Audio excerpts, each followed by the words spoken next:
met beaucoup de moyens, on va les aider sur le plan culturel, il va y avoir des sorties, etc. Très bien. Après, ce qui me gêne un peu, c'est ce côté, on va insister sur les manifestations extérieures de l'autorité.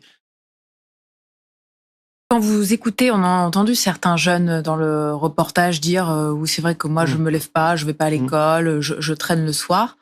Selon vous, ils ont besoin, alors vous voulez me dire chaque cas est spécifique, mais ils ont besoin d'accompagnement ou d'une cure d'autorité, comme on l'entend dans le sujet? Je trouve que c'est un appel à l'aide.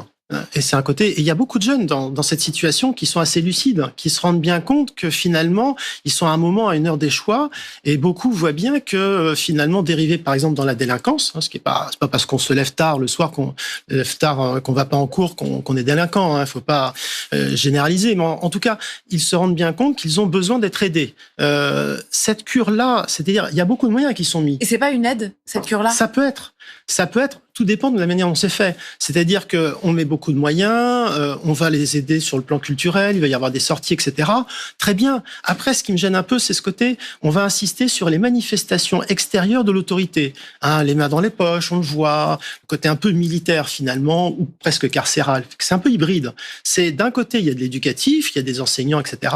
Et puis de l'autre, vous avez un côté une autorité très affirmée, l'uniforme. Ça me fait beaucoup penser au service national universel. On est un peu dans la même logique. Et pour conclure, je dirais que ce n'est pas parce qu'on fait un cours, comme c'est prévu, un cours sur l'autorité, qu'on est entendu. L'autorité, c'est quelque chose au long cours. Alors, c'est intéressant ce que vous dites, parce que pour encadrer ces adolescents, il y aura des militaires, des policiers, des gendarmes, évidemment de l'éducatif et de la protection judiciaire de la jeunesse. C'est vrai que des militaires, ça peut faire un peu camp de redressement dans l'imaginaire collectif. Alors, ce qui est compliqué, c'est que à chaque fois, quand vous avez un établissement scolaire qui organise dans le second degré une bourse aux emplois, une présentation des différents emplois, il y a beaucoup de jeunes qui vont dans le stand des militaires. Quand il y en a, il y a beaucoup de jeunes qui sont intéressés par ces perspectives d'emploi et qui peuvent, y compris s'il y a par exemple un cadre familial un peu déstructuré, ils peuvent avoir besoin de ce cadre-là. Ils peuvent le chercher. Donc, je suis pas hostile par principe. Le problème, c'est que on voit bien que tout va dans le même sens.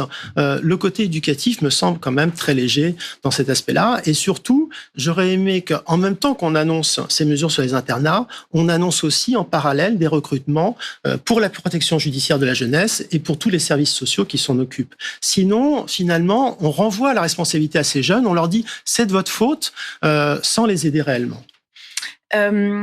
On entend assez souvent, en tout cas depuis plusieurs années, ce discours qui est de dire effectivement ces jeunes doivent être aidés, doivent être éduqués.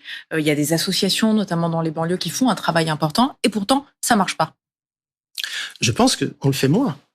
Je pense que déjà, on le fait moins et que la situation pourrait être encore pire en termes de violence. Et c'est pour ça que j'insiste sur cette crise, en réalité, des emplois dans tout le secteur social. Et les associations dont vous parlez sont aussi en grande difficulté. On remplace des budgets pérennes, réguliers, à des budgets sur des appels à projets. Donc, il y a toute une crise aussi du secteur associatif. Je voudrais pas être trop négatif ce soir, mais pour moi, on ne le fait pas.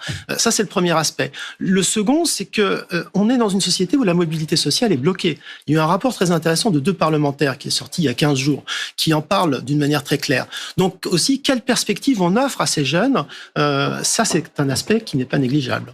Merci beaucoup Laurent Fragerman d'être venu ce soir.